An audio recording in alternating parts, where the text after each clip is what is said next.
Ще издълбая всяка нота в дървото на живота.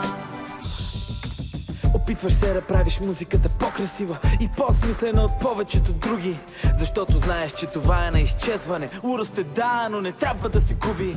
А точно хората, които промениха света, първоначално са обявявани за луди. Работата на часовника не е да показва колко е часа, а да ни събуди. Постави си изпитания, ще се очудиш колко всъщност нисък е прагът и на болка.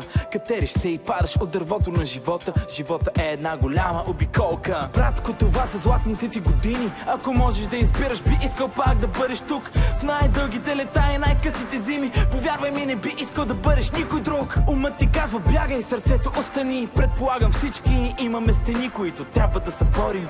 Но братко, престани, не ми казвай, че не трябва да се борим. Там където всеки ден е изпитание, там ще видиш и мен, давам ти обещание.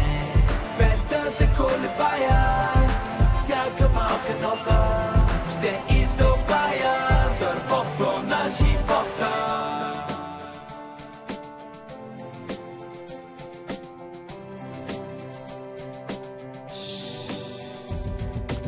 Много клони, много разклонения. Човек се чуди как да постъпи. Ще се сменят още много поколения преди някаква промяна да настъпи. И докато едни чакат позволения, аз открито им казвам, че са тъпи. Не приемай лично тези откровения. По дяволите скъпа, не ме наричай скъпи. Бог ми е свидетел, че опитах да съм честен, но ми писна с честността ми да се подиграват. На теб ти стига успехът ти да бъде местен. Аз пък искам даже на луната да ме разпознават. Бейби, хайде малко заедно да поседим, да посетим луната и полетим с ферибота. Можем бъдещето си да променим и заедно да посадим дървото на живота. Там където всеки ден е изпитание, там ще видиш и мен, давам ти обещание. Всяка малка нота ще издълбая дървото на живота.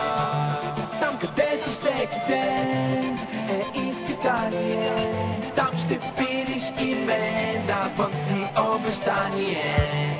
Без да се